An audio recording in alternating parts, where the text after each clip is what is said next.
ಎಲ್ಲರಿಗೂ ನಮಸ್ಕಾರ. ಇವತ್ತು ವಿಶೇಷವಾಗಿ ಎಲ್ಲರಿಗೂ ಕೂಡ ನಾನು ಕ್ರಿಸ್ಮಸ್ ಹಬ್ಬದ ಶುಭಾಶಯಗಳನ್ನು ಹೇಳಕ್ಕೆ ಇಷ್ಟಪಡುತ್ತೇನೆ. ಕ್ರಿಸ್ಮಸ್ ಪ್ರತಿ ವರ್ಷದಂತೆ ಡಿಸೆಂಬರ್ 25ನೇ ತಾರೀಕು ನಮ್ಮ ಕರ್ನಾಟಕ ರಾಜ್ಯನೇ ಅಲ್ಲ, ಇಡೀ ದೇಶಾದ್ಯಂತ ಕೂಡ ನಮ್ಮ ಕ್ರಿಸ್ಮಸ್ ಹಬ್ಬವನ್ನು ಆಚರಣೆ ಮಾಡ್ತೇವೆ. ತಮ್ಮ ಎಲ್ಲರ ಬದುಕಿನಲ್ಲಿ ನಾವೊಂದು ಕ್ಯಾಂಡಲ್ ಏನ್ ದೀಪ ಹಚ್ಚುತ್ತೇವೆ, ಆ ದೀಪದ ತರ ಎಲ್ಲರ ಬದುಕಿನಲ್ಲಿ ಕೂಡ ಆ ಯೇಸುವಿನ ಆಶೀರ್ವಾದ ತಮಗೆಲ್ಲರಿಗೂ ಕೂಡ ಇರಲಿ. ದೀಪದ ಬೆಳಕು ಯಾವ ರೀತಿ ನಮ್ಮ ದೇಹದಲ್ಲಿ ಯಾವ ರೀತಿ ಬೆಳಕನ್ನ ನೀಡುತ್ತೆ, ಆ ಒಂದು ಪ್ರತಿಯೊಬ್ಬರ ಒಂದು ಬದುಕಿನಲ್ಲಿ ದೀಪದ ತರ ಯಾವತ್ತೂ ಕೂಡ ಬೆಳಗುತ್ತಾ ಇಲ್ಲಿ ಅಂತ ತಮಗೆಲ್ಲರಿಗೂ ಕೂಡ ನಾನು ವಿಶೇಷವಾಗಿ ಯೇಸು ಕ್ರಿಸ್ತನ ಒಂದು ಒಳ್ಳೆಯ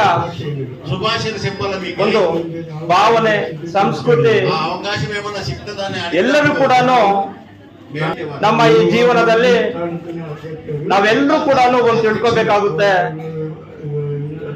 ಸರ್ವ ಜನಾಂಗದ ಶಾಂತಿಯ ತೋಟ, ಸರ್ವರಿಗೂ ಸಮಬಾಳು, ಸರ್ವರಿಗೂ ಸಮ ಪಾಲು ಅನ್ನೋದು ನಾವೆಲ್ಲರೂ ಕೂಡ ತಿಳ್ಕೋಬೇಕಾಗಿದೆ. ನಾವಿವತ್ತು ಏನ್ ದೇಶಾದ್ಯಂತ ಕೂಡ ಕ್ರಿಸ್ಮಸ್ ಅನ್ನ ಆಚರಣೆ ಮಾಡ್ತಾ ಇದ್ದೀವಿ. ನಿಜವಾಗ್ಲೂ ಕೂಡ ಕ್ರಿಸ್ಮಸ್ ಆಗಿರಬಹುದು, ದೀಪಾವಳಿ ಆಗಿರಬಹುದು, ರಂಜಾನ್ ಆಗಿರಬಹುದು, ಎಲ್ಲರೂ ಕೂಡ ಅವರವರ ಒಂದು ಧರ್ಮದ ಬಗ್ಗೆ ಮೊಟ್ಟ ಮೊದಲನೇದಾಗಿ ನಮ್ಮ ಒಂದು ಧರ್ಮದ ಬಗ್ಗೆ ನಾವು ತಿಳ್ಕೋಬೇಕು. ನಾವು ನಮ್ಮ ಧರ್ಮದ ಬಗ್ಗೆ ತಿಳ್ಕೊಂಡು ಮತ್ತೊಂದು ಧರ್ಮಕ್ಕೆ ನಾವು ಏನು ಬೆಲೆ ಆಗಿರಬಹುದು, ಮತ್ತೊಂದು ಧರ್ಮಕ್ಕೆ ಒಂದು ಸಂಸ್ಕೃತಿ, ಭಾವನೆ, ಒಂದು ಉನ್ನತವಾದ ಒಂದು ಸಂಸ್ಕೃತಿ ಕೊಡೋದು ನಮ್ಮೆಲ್ಲರ ಕರ್ತವ್ಯ. ಆದ್ರಿಂದ ಇವತ್ತು ನಮ್ಮ ಈ ಒಂದು ಮುತ್ಯಾಲಪೇಟೆಯಲ್ಲಿರುವಂತಹ ಒಂದು ಚರ್ಚಿನಲ್ಲಿ ಅದ್ದೂರಿಯಾಗಿ ಕ್ರಿಸ್ಮಸ್ ಕಾರ್ಯಕ್ರಮವನ್ನ ಆಯೋಜನೆ ಮಾಡಿದ್ದು, ನಿಜವಾಗ್ಲೂ ಕೂಡ ನಾವೆಲ್ಲರೂ ಕೂಡ ಭಗವಂತನ ಕೃಪೆ, ಆಶೀರ್ವಾದ, ಸುಖ, ಶಾಂತಿ, ನೆಮ್ಮದಿ, ನಾವೆಲ್ಲರೂ ಕೂಡ ನೆಮ್ಮದಿಯಿಂದ ಬದುಕಬಾಳ್ಬೇಕು ಅಂದ್ರೆ ಯಾರು ದೇವರನ್ನ ನಂಬಿರ್ತಾರೆ ಆ ದೇವರು ಯಾರಿಗೂ ಕೂಡ ಮೋಸ ಮಾಡಿಲ್ಲ. ನಿಜವಾಗ್ಲೂ ಕೂಡ ಇದು ನನಗೆ ಅನುಭವದ ಮಾಡೋದನ್ನ ಮಾತಾಡ್ಕೊಳ್ತಾ ಇದ್ದೀನಿ. ನಾವು ಯಾವತ್ತು ದೇವ್ರು ಇಲ್ಲ ಅನ್ಕೊಂತೀವೋ ಅದಿಲ್ಲ. ದೇವ್ರು ಇದ್ದಾನೆ ಅನ್ಕೊಂಡ್ರೆ ನಿಜವಾಗ್ಲೂ ಕೂಡ ದೇವ್ರು ಇದ್ದಾನೆ. ಕೆಲವೊಂದ್ ಜನ ಹೇಳ್ತಾರೆ, ಏನ್ ದೇವ್ರು ನಮ್ಗೆಲ್ಲ ಸುಖ ದುಃಖ, ತುಂಬಾ ದುಃಖ ಕೊಡ್ತಾನೆ, ನಾವು ಹುಟ್ಟಿದಾಗಿಂದ ಇವತ್ತಿನಿಂದ ಕೂಡ ನಮ್ಗೆ ದುಃಖದಲ್ಲೇ ನಾವು ಪಡ್ಕೊಂಡು ಬರ್ತಾ ಇದೀವಿ ಅಂತ. ನಿಜವಾಗ್ಲೂ ಕೂಡ ನಾವು ಮಾಡುವಂತ ಕೆಲಸ ಒಳ್ಳೆ ದಾರಿಯಲ್ಲಿ ಸಾಗಬೇಕು. ಮತ್ತವ್ರನ್ನ ಕೆಟ್ಟ ಮಾತುಗಳು, ಕೆಟ್ಟ ಕೆಲಸಗಳನ್ನ ಮಾಡಿದವ್ರನ್ನ, ಅಂತ ವ್ಯಕ್ತಿಗಳನ್ನ ಬುದ್ಧಿ ಮಾತು ಹೇಳಿ ಅವ್ರನ್ನೂ ಕೂಡ ಹಂಗ ಮಾಡಬಾರ್ದಪ್ಪ, ಒಳ್ಳೆ ರೀತಿಯಲ್ಲಿ ಹೋಗ್ಬೇಕು, ಒಳ್ಳೆ ಒಂದು ನುಡಿಮುತ್ತುಗಳನ್ನ, ಒಳ್ಳೆ ಒಂದು ಭಾವನೆಗಳನ್ನ ನಾವೆಲ್ಲರೂ ಕೂಡ ಒಂದು ದಾರಿಯಲ್ಲಿ ಸಾಗಬೇಕು ಅನ್ನೋದು ನಮ್ಮ ಯೇಸು ಕ್ರಿಸ್ತನ ಒಂದು ದೇವರು ಹೇಳ್ತಿರ್ತಾರೆ. ಆ ಒಂದು ಪಾಲನೆ ಮಾಡ್ಕೊಂಡ್ ಬರ್ತಾರೆ. ನಾವೆಲ್ಲರೂ ಕೂಡ ಯಾವುದೇ ಜಾತಿ ಆಗಿರ್ಲಿ, ಹಿಂದೂ, ಕ್ರಿಶ್ಚಿಯನ್ಸ್, ಮುಸ್ಲಿಮ್ಸ್, ಜೈನ್, ಎಲ್ಲರೂ ಕೂಡ ಎಲ್ಲರ ಕೂಡ ಭಾವನೆ ಒಂದೇ. ನಾವೆಲ್ಲರೂ ಕೂಡ ಚೆನ್ನಾಗಿರ್ಬೇಕು, ಅದರಲ್ಲಿ ನಾವು ಕೂಡ ಚೆನ್ನಾಗಿರೋ ಭಾವನೆ ನಾವೆಲ್ಲರೂ ಇಟ್ಕೊಂಡು ಯಾವಾಗ ನಾವು ಬದುಕು ಬಾಳ್ತೀವೋ ಆವಾಗ ಭಗವಂತ ಎಲ್ಲರಿಗೂ ಚೆನ್ನಾಗಿರ್ತಾನೆ. ಆದ್ರಿಂದ ಮತ್ತೊಂದು ಧರ್ಮದ ಬಗ್ಗೆ ಮಾತನಾಡುವ ಮುಂಚೆ ನಮ್ಮ ಧರ್ಮದ ಬಗ್ಗೆ ನಾವು ತಿಳ್ಕೋಬೇಕು. ನಮ್ಮ ಧರ್ಮದ ಬಗ್ಗೆ ನಮ್ಮ ಭಗವಂತ ಏನ್ ಹೇಳಿದಾನೆ, ನಾವು ಯಾವ ರೀತಿ ಬದುಕಬೇಕು, ಬಾಳ್ಬೇಕು ಅನ್ನೋದಕ್ಕೋಸ್ಕರ ನೀನ್ ತಿಳ್ಕೋಬೇಕು. ಆವಾಗ ಮತ್ತೊಂದು ಧರ್ಮದ ಬಗ್ಗೆ ಮಾತಾಡು, ಯಾರೇ ಧರ್ಮದ ಬಗ್ಗೆ ಆಗಿರ್ಬೋದು. ಯಾಕಂದ್ರೆ ಈ ಮಾತು ಹೇಳ್ತೀನಿ ನಾನು ಅಂದ್ರೆ, ನಾನೊಬ್ಬ ಮುಸ್ಲಿಂ ಆಗಿ ನನ್ನ ಧರ್ಮದ ಬಗ್ಗೆ ನಾನು ಚೆನ್ನಾಗಿ ಅರ್ಥ ಮಾಡ್ಕೋಬೇಕು.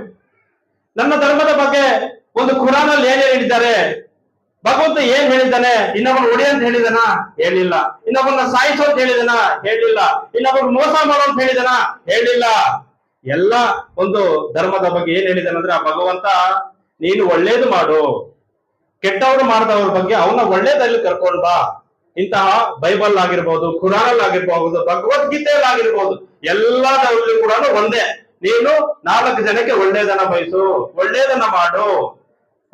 ಒಂದು ಬಡವರಿಗೆ ನಿನ್ನ ಕೈಲಾದ ಮಟ್ಟಿಗೆ ಒಳ್ಳೇದನ್ನ ಮಾಡು ಅಂತ ಪ್ರತಿಯೊಂದರಲ್ಲೂ ಕೂಡ ಹೇಳಿದ.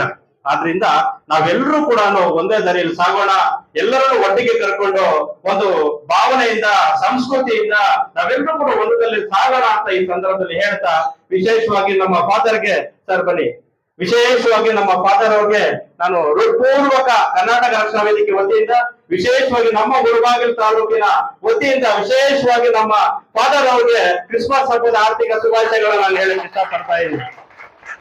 ಇದೇ ರೀತಿ ಒಗ್ಗಟ್ಟಿನಲ್ಲಿ ಬಲವಿದೆ, ಒಗ್ಗಟ್ಟಿನಲ್ಲಿ ಬಲವಿದೆ.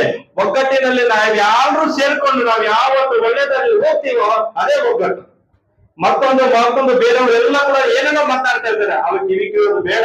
ನಾವೆಲ್ಲರೂ ಕೂಡ ಒಂದು ದಾರಿ ಸಾಗೋಣ, ಒಂದು ಮಕ್ಕಳಂತೆ ಸಾಗೋಣ ಅಂತ ಈ ಸಂದರ್ಭದಲ್ಲಿ ಹೇಳ್ತಾ, ನಿಮಗೆಲ್ಲರೂ ಕೂಡ ಇವತ್ತು ಮತ್ತೊಮ್ಮೆ ಕ್ರಿಸ್ಮಸ್ ಹಬ್ಬದ ಆರ್ಥಿಕ ಶುಭಾಶಯಗಳನ್ನ ಹೇಳುತ್ತಾ, ವಿಶೇಷವಾಗಿ ಇವತ್ತು ನಮ್ಮ ತಾಯಿ ಚಾಂದ್ ಪಾಷಾ ಸರ್ ಅವರು, ನಮ್ಮ ಯುವ ಮುಖಂಡರು ತನ್ವೀರ್ ಪಾಷಾರ್ ಅವರು, ಮತ್ತೆ ಇನ್ನ ಸಾದಿಕ್ ಅವರು, ನಮ್ಮ ಜಯಸಿಂಹ ಅವರು, ಮತ್ತೆ ಮಾಧ್ಯಮ ಮಿತ್ರರಾಗಿರುವಂತ ಮುಳಬಾಗಲ್ ನ್ಯೂಸ್ ಚಾನೆಲ್ ಅವರು ಎಲ್ಲರೂ ಕೂಡ ಈ ಕಾರ್ಯಕ್ರಮದಲ್ಲಿ ಭಾಗಿಯಾಗಿದ್ದೀರಾ. ತಮಗೆಲ್ಲರಿಗೂ ಕೂಡ ಮತ್ತೊಮ್ಮೆ ನಮ್ಮ ಮೇಡಮ್ ಅವರು, ನಮ್ಮ ಎಲ್ಲ ಒಂದು ಏರಿಯಾದಲ್ಲಿ ಇರೋ ನಾವೆಲ್ಲ ಆ ಮೇಡಮ್ ಅವರು ಕೂಡ ವಿಶೇಷವಾಗಿ ಕ್ರಿಸ್ಮಸ್ ಹಬ್ಬದ ಶುಭಾಶಯಗಳನ್ನ ಹೇಳುತ್ತಾ, ಇವಾಗ ಎಲ್ಲರೂ ಕೂಡ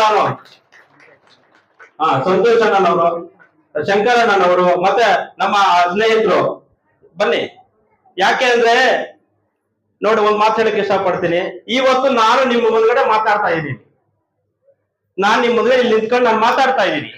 ಇನ್ ಸ್ವಲ್ಪ ಹೊತ್ತಿಗೆ ಇರ್ತೀನಿ ಇರೋ ಗೊತ್ತಿಲ್ಲ, ಇವಾಗಿದ್ದವ್ರು ಇನ್ ಸ್ವಲ್ಪ ಹೊತ್ತಿಗಿಲ್ಲ, ಇನ್ ಸ್ವಲ್ಪ ಹೊತ್ತಿಗೆ ನಾಳೆ ಇಲ್ಲ, ನಾಳೆ ಇದ್ದವ್ರು ನಾಳೆದಿಲ್ಲ.